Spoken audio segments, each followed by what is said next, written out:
and they'll bring them into facilities like this and we can use them for education and breeding. So the 3 boys, 2 of them I can't actually see at the moment because they're sort of chilling out the back here somewhere. They've been a little bit elusive lately because, would you believe it, I'll have to get that later, would you believe it, the girls have been beating them up quite a lot. The females in here are quite large. Good hand feed, Muzz. Look at that. Wouldn't want to stuff that up, would you?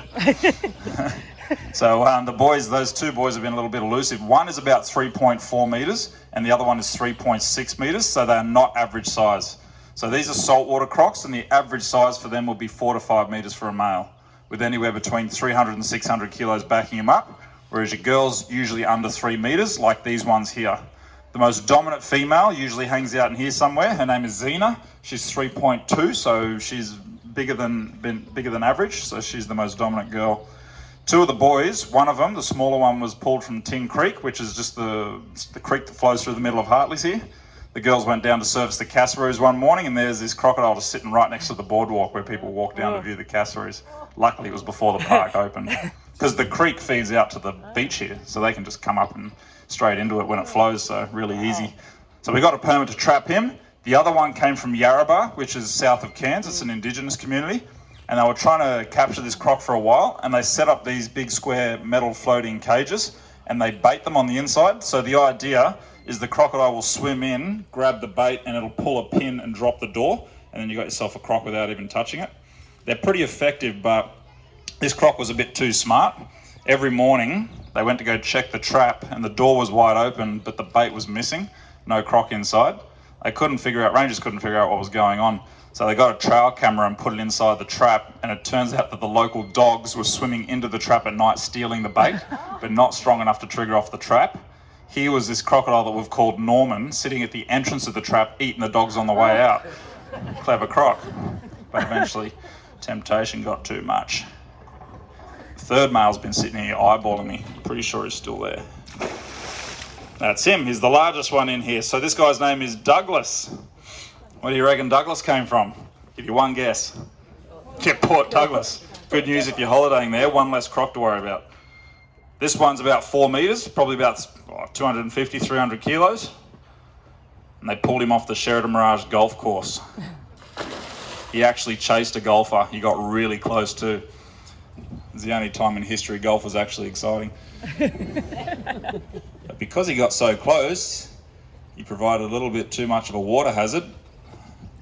So they trapped him and removed him. And they brought him here. So that's quite dangerous, right? There's actually apparently another one on there now. There's another one that's replaced him. And that's what happens. You get that vacuum effect. You take one big croc out and more move in. Coming up. Oh, nice one, Dougie. Nice big one. Yeah, maybe up into the crowd. Try and get him around here.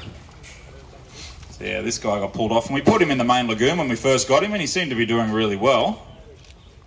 But what happened was, he went off his food one day, and Mario, would you believe it, he watched him one morning regurgitate a big ball of rubbish, and it was floating in the water, so Mario went and retrieved it. And inside of it, we pulled it apart. There was a big piece of black plastic. There was a matted ball of fishing line with hooks and sinkers. There was part of a crab pot and the inner tube of a car tyre. So this stuff's been accumulating inside of him for years. Obviously mistakenly eaten it. You quite often find that with crocs. There was an alligator over in America that they actually did an autopsy on it, and they retrieved its stomach contents and they found 35 dog collars inside of it. You'd been at that one for a while, obviously. But yeah, it got too much for him, and when he brought it up, he was completely fine. He was like a brand new crocodile.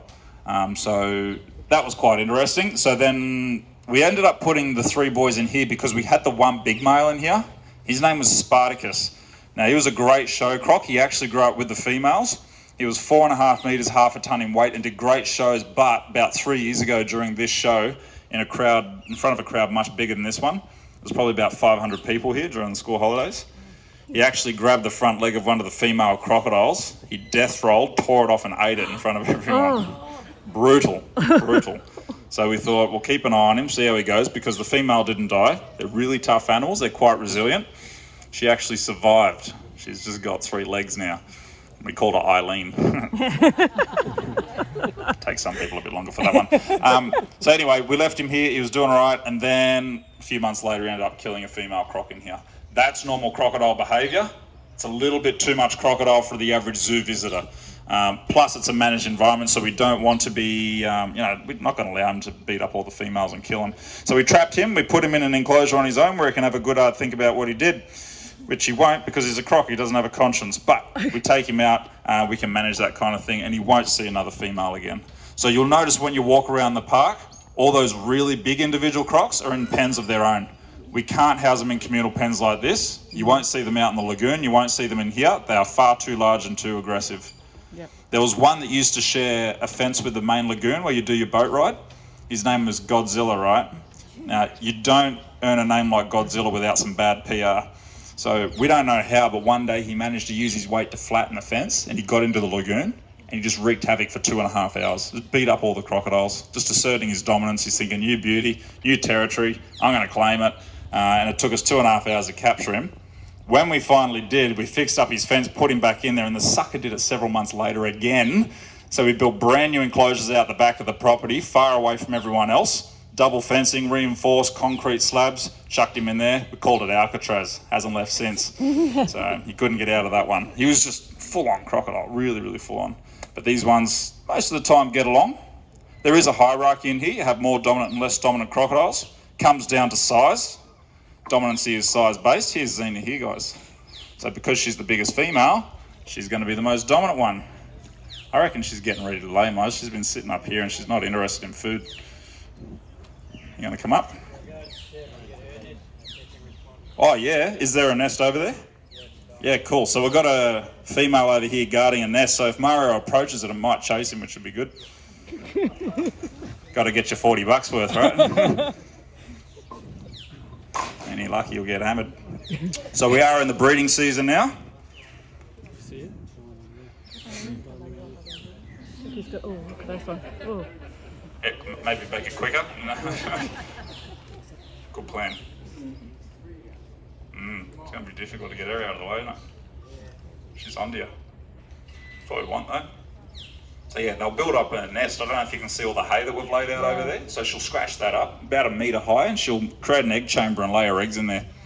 Typical clutch is about 40 to 60 eggs. That's a lot, but the most we ever got was 87 from one nest. Yeah, there's typically no communal nesting, but last year it was really odd. 3 females nested in that exact same spot and they just punched each other up for the full 3 months. Like they were a mess by the end of it. That's what crocs do. There's no soft crocs in the crocodile world, right? They're pretty tough. Most of the fighting's non-lethal. Sometimes they kill each other. They mark each other up all the time, always covered in wounds, gashes, ripping body parts off. They're very resilient. If they were to lose a limb like Eileen did, they have the ability to restrict their blood vessels so they don't bleed out and die. It's called vasoconstriction. Our body does it as well, but not to that extreme. We would need medical treatment. Whereas Eileen, she just nicked off over here for 2 days, and by the 3rd day she came back here feeding from us like nothing ever happened. Just hand feeding from us. She's good as gold. Very tough. And they've got these antibody-like properties in their blood which allow them to heal up really quick. We're actually looking into it to see if we can use it for human medicine. You'll be right, mate. I'm sure one of us will say something if she moves. How do you tell the difference between a male and a female? How do you tell the difference between male and female? You asked the question, sorry? Well, mate, you can't tell because apparently you can choose these days. Just testing the crowd, seeing where we're at. Oh, look at that. If we're no one cares in far north Queensland, mate. So, if we're talking biology and facts, with crocodiles it comes down to size, right? If it's over 3.5 metres for this species, I guarantee you it's a boy. Girls don't get that big. But if it's under 3.5 metres, how do you tell if it's a young male or a mature female? There's no external features which suggest sex, right? Because crocodiles, all their genitalia is internal. And the reason for that is, if you're a belly dragger and you're a male, you do not want external genitalia. Like, you're not going to have a good life, you know what I mean? Oh. Asserting dominance. So it's all internal. So if you want to check the sex when they're under that size, I'm just thinking of a way to word it for the kids. You have to do a clinical examination looking for various internal reproductive organs for us to find gender. Yeah. The kids. There you going over there, Mario. What happened? She didn't chase you? She can't have light yet. Okay. That's all right. Keep mucking around out there. Do what you think. Do your thing, mate. Get another jaw slap. Has everyone heard the popping sound? Yeah. It's unreal, isn't it? See if I can get one from this female. She doesn't grab my food. Come on. There you go. That's all that is. So the popping sound is displacement of air. It's exactly the same as when you clap your hands, right? That's all that is. It doesn't hurt them because the jaws and the skull have evolved to be strengthened. They're much stronger, so they can take that kind of force. So it doesn't hurt them, otherwise they wouldn't do it. But nothing bites harder than crocs. The bigger they are, the harder they bite. Did anyone see Gregory behind us here on the way down? That big 4.5 metre lizard behind the grandstand here? He might have been under the water. But yeah, big crocodile. If something of that size were to grab you, that'd be the equivalent of a 4-wheel drive car landing on top of you. We did, well, not us personally, scientists were going around the world with a bite pressure gauge, and they were sticking it in the animals of different mouths of different animals, sorry. And so they tried it on a human first to see how hard we bit, and it was about 100 pounds, 120 pounds, give or take, when we bit down really hard. A great white shark was just under 700 pounds, and then a big male saltwater croc in the Northern Territory clocked over 5,000 pounds. That's the kind of pressure you're looking at. It is immense. Those teeth, conical in shape, they're for gripping. The power of those jaws will just drive the teeth home. She'll grab onto you, take you around, and drag you into the water. There he goes. Ooh, yeah. Cool. All right. See if I can get Dougie moving around there. Sensors are